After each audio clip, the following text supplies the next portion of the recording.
Situation imagine করো তো, একটা ব্যবসা প্রতিষ্ঠান যার উদ্দেশ্য হচ্ছে মুনাফা অর্জন করা। আচ্ছা ভালো কথা, ব্যবসার মূল উদ্দেশ্য হচ্ছে মুনাফা অর্জন করা।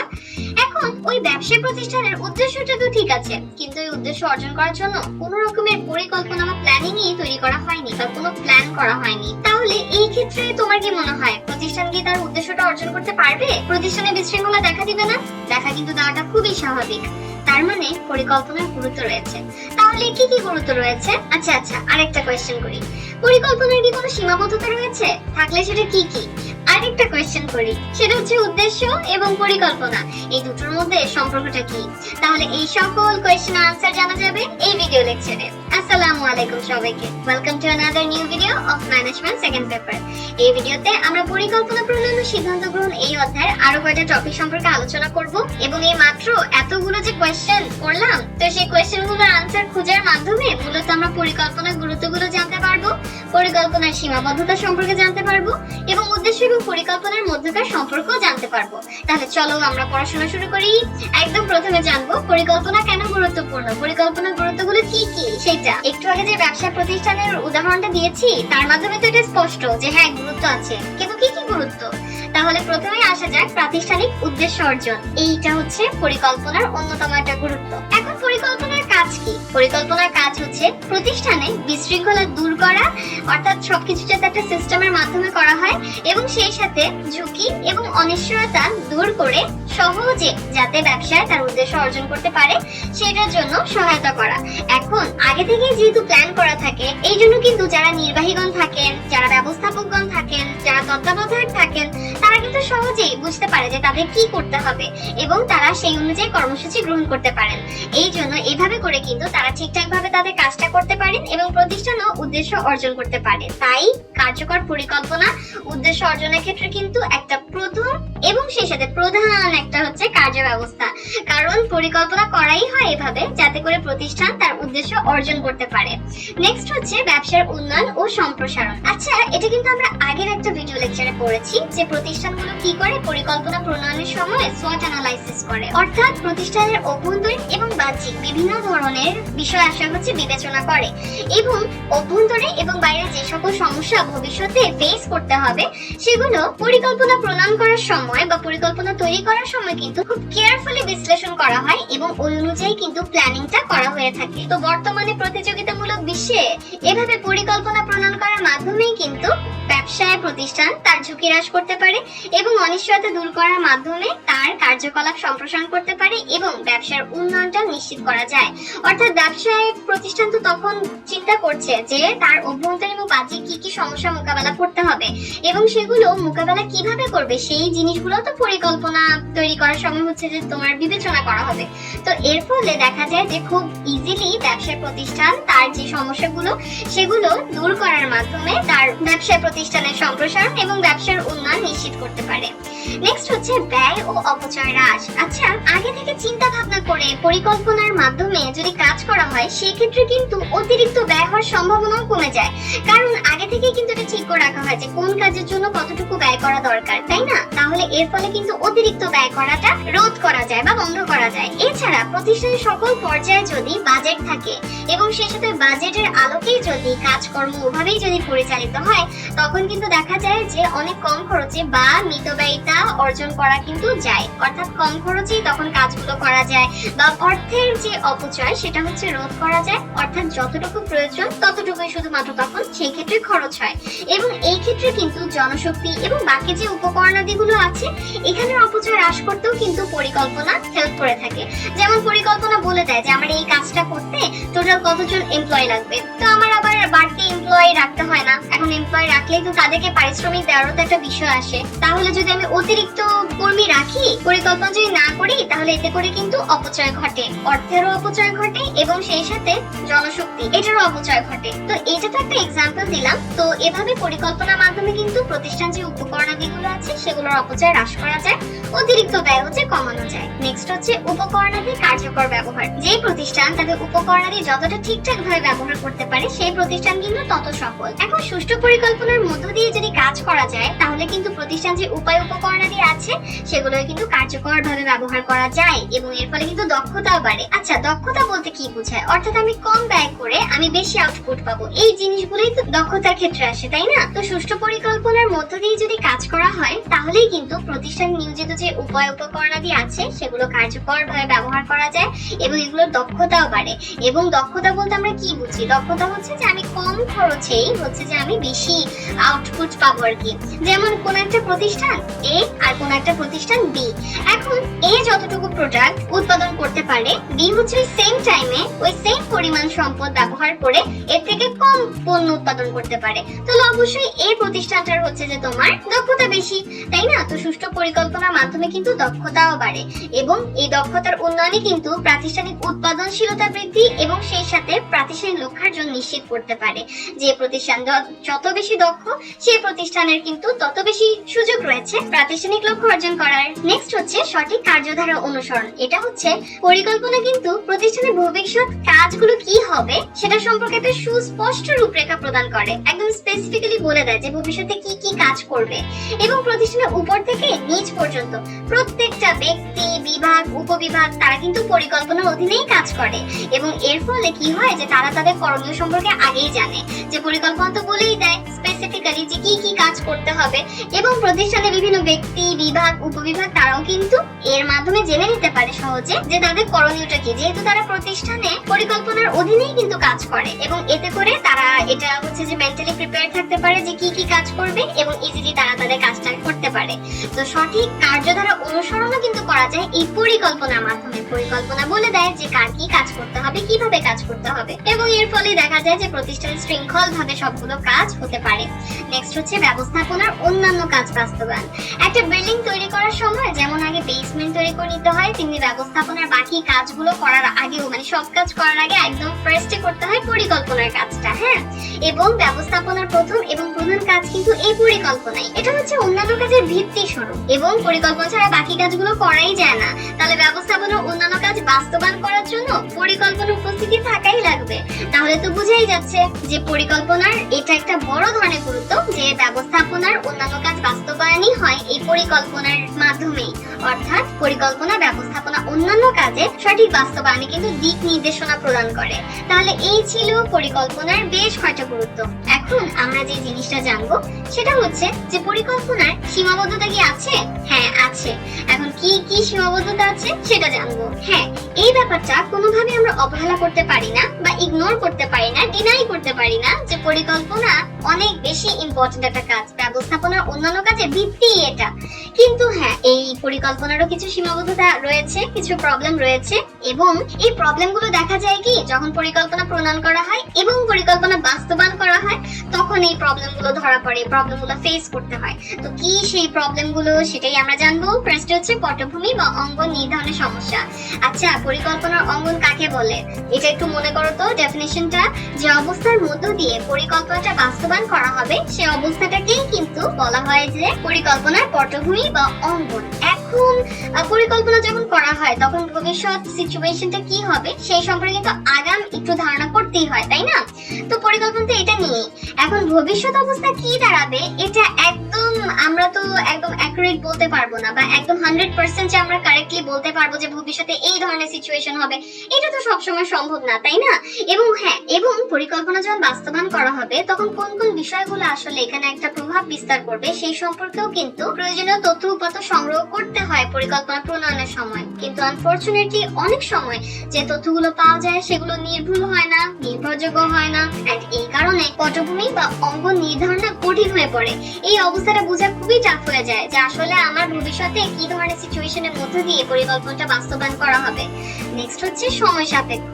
এটা বুঝাই যায় যে বৃহৎ যে প্রতিষ্ঠানগুলো আছে সাধারণত সেখানে না ব্যবসায়িক জটিলতা অনেক বেশি থাকে এবং ওখানে অনেক ধরনের কাজ কিন্তু একসাথে রান করা হয়।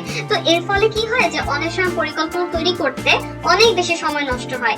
এছাড়াও দেখো পরিকল্পনা প্রণয়নের সময় কিন্তু তথ্য সংগ্রহ করতে হয়। আমার যা ইচ্ছে আমি তাই কিন্তু প্ল্যান প্ল্যানিং হিসেবে গ্রহণ করব না, তাই না? অবশ্যই আমার তথ্য সংগ্রহ করতে হবে, বিশ্লেষণ করতে হবে, তারপর উত্তম বিকল্প কি হবে সেই জিনিসটা নির্ধারণ আগে আমার দেখতে হবে যে কি কি বিকল্প আছে বা অল্টারনেটিভস আছে। এই জিনিসগুলো করতেও কিন্তু বেশ সময় লাগে। তো এই জন্য এত সময় যে লাগে এটা অনেক সময় কিন্তু প্রতিষ্ঠানের জন্য ক্ষতিকর হয়। নেক্সট হচ্ছে ব্যয় সাপেক্ষ পরিকল্পনা। অনেক সময় ব্যয় সাপেক্ষ হয়, অর্থাৎ অনেক অর্থ ব্যয় করতে হয় এই পরিকল্পনা করার কাজে। অনেক সময় দেখা যায় কি পরিকল্পনার এই কাজটা করতে যতটা না খরচ হচ্ছে, আউটপুট পাওয়ার পরে দেখা যাচ্ছে যে আমি যে ফলটা পাচ্ছি পরিকল্পনা বাস্তবায়নের ফলে, সেই ফলটা বা সেই অর্থটা হচ্ছে ওই পরিকল্পনার ফলে যে ব্যয়টা হয়েছিল তার থেকে অনেক কম। অর্থাৎ আমার পরিকল্পনার ফলে ব্যয়টাই বেশি হয়েছে, কিন্তু আমি যে আউটপুটটা পেয়েছি সেটা অনেক কম। এবং এই জিনিসটাও হয় পরিকল্পনা মাঝে মধ্যে এরকম হয় যে দক্ষতা অর্জনে কোনো ভূমিকা রাখে না। তো দক্ষতা অর্জনে ভূমিকা রাখে না তার মানে কম ব্যয় আমি বেশি আউটপুট পেতে পারি না। তো মিতব্যয়িতার যে বিষয়টা সেটাও অর্জন করা যায় না। তো এর ফলে কিন্তু ব্যয় বৃদ্ধি পাচ্ছে। এরকম কিন্তু দেখা যায় যে অনেক ধরনের পরিকল্পনা গ্রহণ করেছে, এর ফলে খালি ব্যয়ই বাড়ছে, কিন্তু আলটিমেটলি কার্যক্ষেত্রে সেটা কোনো সুফলই দেখতে পাওয়া যাচ্ছে না। নেক্সট হচ্ছে মানসিক সমস্যা। প্রতিষ্ঠানে যারা কর্মীরা আছে তারা যদি এই ধরনের মানসিকতা নিয়ে থাকে যে যখন যা তখন তা, এত ভবিষ্যৎ নিয়ে ভাবা লাগবে না, এত পরিকল্পনা করা লাগবে না, যদি এই ধরনের নীতিতে বিশ্বাসী হয় তাহলে এটা কিন্তু একটা সমস্যায় ঘটে, তাই না? তাহলে এই জিনিসটাই না হয় যে কর্মীরা যারা থাকে তারা হচ্ছে এই যখন যা তখন তা এটা এই নীতিতে বিশ্বাস করতে থাকে, তখন দেখা যায় কি যে তারা বর্তমানটাকেই বেশি প্রায়োরিটি দেয়, বর্তমানটাকেই উত্তম বলে মনে করে।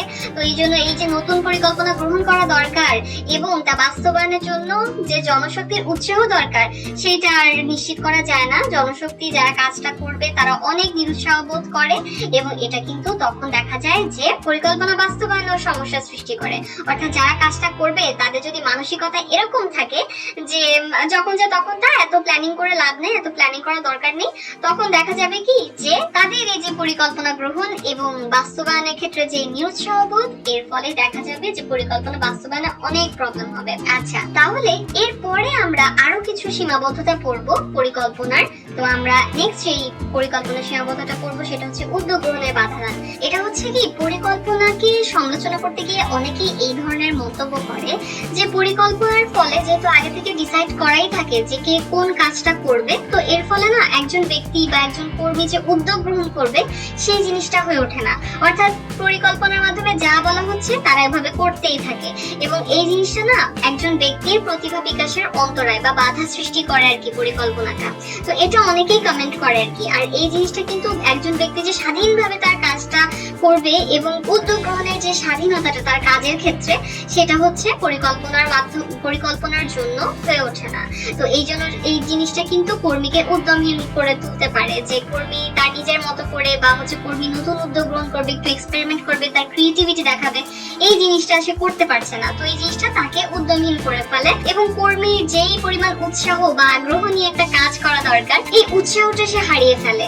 নেক্সট হচ্ছে সংশোধনজনিত সমস্যা। এটা হচ্ছে পরিকল্পনা যখন প্রণয়ন করা হবে, পরিকল্পনা যখন তৈরি করা হবে, তখন প্রজ্ঞার অভাব, দক্ষতার অভাব, সেই সাথে ঘটনা পর্যবেক্ষণ করা এবং ভবিষ্যৎ মূল্যায়নের সমস্যা ইত্যাদি বিভিন্ন কারণে দেখা যায় যে পরিকল্পনাটা না আদর্শ পরিকল্পনা হয়ে উঠতে পারে না, পরিকল্পনাটা ত্রুটিযুক্ত থেকে যায় এবং এই ত্রুটি সংশোধনে কিন্তু অনেক সময় সমস্যা দেখা দেয়। অর্থাৎ এই যে ত্রুটিটা সংশোধন করবে, এই সংশোধন জনিত সমস্যা দেখা দেয় আর কি, এবং এটা কষ্টসাধ্যই হয়ে দাঁড়ায় যে পরিকল্পনাটার কোন দিকে সমস্যা, এই জিনিসগুলো খুঁজে বের করা আবার ঠিক করা, এই ব্যাপারগুলো কিন্তু বেশ কষ্টকর হয়ে দাঁড়ায়। নেক্সট হচ্ছে আতিশয্যের প্রতিশোধ। এটা বলতে বোঝায় কি যে পরিকল্পনা যখন প্রণয়ন করা হয় তখন পরিকল্পনাবিদদের মধ্যে কিন্তু এই জিনিসটা দেখা যায় যে তারা অনেক বাড়তি কিছু করে ফেলবে, এই ধরনের একটা আশাবাদের প্রতি তাদের হচ্ছে একটা স্বাভাবিক ঝোঁক হচ্ছে দেখা যায়। আচ্ছা, এটা হচ্ছে এরকম যে এখন যদি আমি চিন্তা করি যে আমি একদিনেই আমার যতগুলো সাবজেক্ট আছে সবগুলো সাবজেক্টের একদম ফুল সিলেবাস শেষ করে ফেলবো, তাহলে এরকম যে অর্থাৎ হচ্ছে যে একটু বেশি কিছু করা যাবে এমন আশাবাদের প্রতি স্বাভাবিক ঝোঁক প্রবণতা, এটাই হচ্ছে আতিশয্যের প্রতি ঝোঁক, যে জিনিসটা পরিকল্পনা প্রণয়ন করার সময় পরিকল্পনাবিদদের মধ্যে দেখা যায়, যেটা পরিকল্পনার আরেকটা সীমাবদ্ধতা। অতীতে কি হয়েছে এই জিনিসটা বিবেচনা না করেই ভবিষ্যৎ সম্পর্কে তাদের অতিরিক্ত আশা থাকে যে আমরা ভবিষ্যতে অনেক কিছু করে ফেলবো, কিন্তু তারা পূর্বে কি হয়েছে এই জিনিসটা একটু কম বিবেচনা বিবেচনা করে। তো এই জন্য হয় কি যে কার্যকর পরিকল্পনা প্রণয়ন করা যায় না, যেহেতু সঠিক দিক নির্দেশনা দিতে কিন্তু তখন পরিকল্পনা ব্যর্থ হয়। তো এই জন্য আমরা কিন্তু পড়েছিলাম যে পরিকল্পনার ক্ষেত্রে বাস্তবমুখী হওয়াটা খুব ইম্পর্টেন্ট। তো যদি এরকম না হয়, আতিশয্যের প্রতি ঝোঁক থাকে, বাড়তি কিছু পাওয়ার প্রবল আশাবাদ থাকে এবং ওই অনুযায়ী পরিকল্পনা তৈরি করা হয়, তাহলে কিন্তু দেখা যায় কার্যকর পরিকল্পনা তৈরি করা যায় না, সঠিক দিক নির্দেশনা পাওয়া যায় না, যেটা পরিকল্পনার একটা সীমাবদ্ধতা হয়ে দাঁড়ায়। তো নেক্সট হচ্ছে বাহ্যিক সমস্যা সমাধানে অক্ষমতা, যেটা পরিকল্পনার আরেকটা সীমাবদ্ধতা। এটা আসলে কি যে কিছু কিছু বাহ্যিক সমস্যা সমাধানের ক্ষেত্রে কিন্তু একটা প্রতিষ্ঠানের অভ্যন্তরীণ যে পরিকল্পনাটা প্রণয়ন করা হচ্ছে সেটা ভূমিকা রাখতে পারে না, এবং অভ্যন্তরীণ যে পরিকল্পনাটা তৈরি করা হচ্ছে এটা সেই ক্ষেত্রে কিন্তু ফলপ্রদ হয় না বা হচ্ছে যে ইফেক্টিভ হয় না। কারণ বাহ্যিক সমস্যা তো বাহ্যিক পরিবেশ থেকে তৈরি হয়, তাই না? যেমন হচ্ছে সরকারি আমদানি রপ্তানি নীতি, তারপর হচ্ছে কর নীতি, এগুলো আর কি। তো যেহেতু বাহ্যিক সমস্যা সমাধানে অক্ষমতা থেকে থাকে, এটাও কিন্তু পরিকল্পনার একটা সীমাবদ্ধতা। তো এই বাহ্যিক সমস্যাগুলো যেগুলো বাহ্যিক পরিবেশ থেকে তৈরি হচ্ছে, এগুলো সমাধান করতে না পারা, এটাও পরিকল্পনার আরো একটা সীমাবদ্ধতা। আর এখন আমরা অলরেডি দুটো কোয়েশ্চেনের আনসার জেনে গিয়েছি যে পরিকল্পনার সীমাবদ্ধতা কি আছে, হ্যাঁ আছে, থাকলে কি কি ওটাও ডিসকাস করে ফেলেছি, এবং সেই সাথে আমরা কিন্তু পরিকল্পনার গুরুত্বটা কি কি সেটাও কিন্তু জেনে নিয়েছি। এখন আমরা লাস্ট যে কোয়েশ্চেন আনসার জানবো সেটা হচ্ছে উদ্দেশ্য আর পরিকল্পনা এই দুটোর মধ্যে সম্পর্কটা কি। তার আগে চলো জেনে নাও যাক উদ্দেশ্য কাকে বলে। উদ্দেশ্য হচ্ছে যেটা অর্জন করার জন্য কোনো একটা প্রতিষ্ঠান স্থাপন করা হয়েছে। যেমন একটা ব্যবসায় প্রতিষ্ঠান স্থাপন করা হয়েছে মুনাফা অর্জন করার জন্য, তাই না? তো মুনাফা অর্জন করা ওই ব্যবসায় প্রতিষ্ঠানের উদ্দেশ্য। তাহলে বোঝা গেল উদ্দেশ্য কাকে বলে। আরো যদি বলি, উদ্দেশ্য হচ্ছে চূড়ান্ত ফলটা, যেটাকে কেন্দ্র করে বা যেটাকে ঘিরেই প্রতিষ্ঠানের সব কর্মকাণ্ড হচ্ছে পরিচালিত হয়, অর্থাৎ যত কাজ হয়ে থাকে প্রতিষ্ঠানে ওইটা অর্জন করার জন্যই হয়, ওই উদ্দেশ্যটা, ওই চূড়ান্ত ফলটা অর্জন করার জন্যই হয়। আর লক্ষ্য হচ্ছে পরিকল্পনার অভিপ্রেত ফল, অর্থাৎ পরিকল্পনা থেকে যে আউটপুটটা এক্সপেক্ট করা হয় সেটা হচ্ছে লক্ষ্য। যেমন উদ্দেশ্য হচ্ছে কোন একটা ব্যবসায় প্রতিষ্ঠানের উদ্দেশ্য হলো মুনাফা অর্জন করা। এখন ওই ব্যবসায় প্রতিষ্ঠান লক্ষ্য স্থির করলো কোন একটা বছরে যে আমরা আমাদের বিক্রয় 25% বৃদ্ধি করব, তো ওটা হচ্ছে লক্ষ্য। তাহলে উদ্দেশ্য আর লক্ষ্যর ব্যাপারটা আমি বুঝাতে পেরেছি। এবং লক্ষ্য আর পরিকল্পনা এটা কিন্তু প্রতিষ্ঠানের উদ্দেশ্যকে ঘিরেই হচ্ছে আবর্তিত হয়ে থাকে, ঠিক আছে? এইমাত্র যে এক্সাম্পলটা দিলাম এটাই কিন্তু বুঝতে হেল্প করবে এই জিনিসটা। এখন কথা হচ্ছে উদ্দেশ্য নির্ধারণ করা। এটা হচ্ছে তোমার প্রতিষ্ঠানের দীর্ঘমেয়াদী পরিকল্পনার অধীন। প্রাতিষ্ঠানিক উদ্দেশ্য নির্ধারণ করার দরকার পড়ে, এবং নির্ধারণ করার পরে আবার প্রতিষ্ঠানের বিভিন্ন বিভাগ এবং উপবিভাগের উদ্দেশ্য কিন্তু নির্ধারণ করার দরকার পড়ে, এবং ওই অনুযায়ী কিন্তু এই উদ্দেশ্যটাকে সামনে রেখেই কিন্তু বিভাগ এবং উপবিভাগের পরিকল্পনাটা তৈরি করা হয়ে থাকে। অর্থাৎ সব পরিকল্পনার লক্ষ্য হচ্ছে প্রাতিষ্ঠানিক উদ্দেশ্য অর্জন করা। ফার্স্টে একটা মূল উদ্দেশ্য থাকে, ওই উদ্দেশ্যটাকে ঘিরে বিভিন্ন বিভাগ এবং উপবিভাগের উদ্দেশ্য ঠিক করা হয় এবং ওই অনুযায়ী পরিকল্পনা তৈরি করা হয়। পরিকল্পনা এটার লক্ষ্যই হচ্ছে প্রাতিষ্ঠানিক উদ্দেশ্য অর্জন করা, এবং উদ্দেশ্য ঠিক হলেই কিন্তু ওই উদ্দেশ্য অর্জন করার জন্য লক্ষ্য নির্ধারণ এবং পরিকল্পনা তৈরি করা হয়। তো আশা করি আমি তোমাদেরকে বুঝাতে পারছি যে উদ্দেশ্য আর পরিকল্পনা কিন্তু পরস্পর সম্পর্কযুক্ত। সুস্পষ্টভাবে উদ্দেশ্য নির্ধারণ করা ছাড়া কিন্তু কোনোদিনই পসিবল না একটা ভালো আদর্শ উত্তম পরিকল্পনা তৈরি করা। তো পরিকল্পনা প্রক্রিয়ার ক্ষেত্রে তাই উদ্দেশ্য নির্ধারণটাকে একদম ফার্স্ট পদক্ষেপ হিসেবে অনেকেই উপস্থাপন করার চেষ্টা করেছেন। এবং যদি একটা রেখাচিত্রের মাধ্যমে উদ্দেশ্য নির্ধারণ এবং কৌশলগত দীর্ঘ বা মধ্যমেয়াদী, যেটা একটু আগে বললাম যে উদ্দেশ্য নির্ধারণ হচ্ছে দীর্ঘমেয়াদী পরিকল্পনারই অধীন, তো এই যে উদ্দেশ্য নির্ধারণ এবং কৌশলগত দীর্ঘ বা মধ্যমেয়াদী পরিকল্পনা প্রণয়নের মধ্যকার সম্পর্ক, এটাকে যদি আমরা একটা রেখাচিত্রের মাধ্যমে দেখি তাহলেও কিন্তু আমরা ইজিলি বুঝতে পারি যে উদ্দেশ্য ও পরিকল্পনা পরস্পর সম্পর্কযুক্ত। দেখো এখানে ফার্স্টে উদ্দেশ্য নির্ধারণ করা হয়েছে, এরপরে বিভিন্ন তথ্য সংগ্রহ বিশ্লেষণ করা হয় আর কি, এরপরে পরিবেশ বিশ্লেষণ করা হয়, প্রতিষ্ঠানের অভ্যন্তরীণ এবং বাহ্যিক বিভিন্ন বিষয় হচ্ছে যাচ করা হয়। এরপরে উদ্দেশ্য নির্ধারণ করার পরে সেটা অর্জন করার জন্য কি কি অল্টারনেটিভ আছে সেগুলো নির্দিষ্ট করা হয়। এরপরে পরিকল্পনা চূড়ান্তকরণ করা হয়। এরপরে এই যে চূড়ান্ত করা হলো এটা হচ্ছে বাস্তবায়ন করা হয় এবং সেই সাথে লক্ষ্য কতটুকু অর্জন করা হয় সেই জিনিসটা পরিমাপ করা হয়। তো এভাবেই কিন্তু একটা রেখাচিত্রের মাধ্যমে আমরা দেখছি কিভাবে একটার পর একটা কাজ করা হয়ে থাকে এবং এটাই আমাদেরকে বুঝতে হেল্প করছে যে উদ্দেশ্য পরিকল্পনার মধ্যকার সম্পর্কটা কি।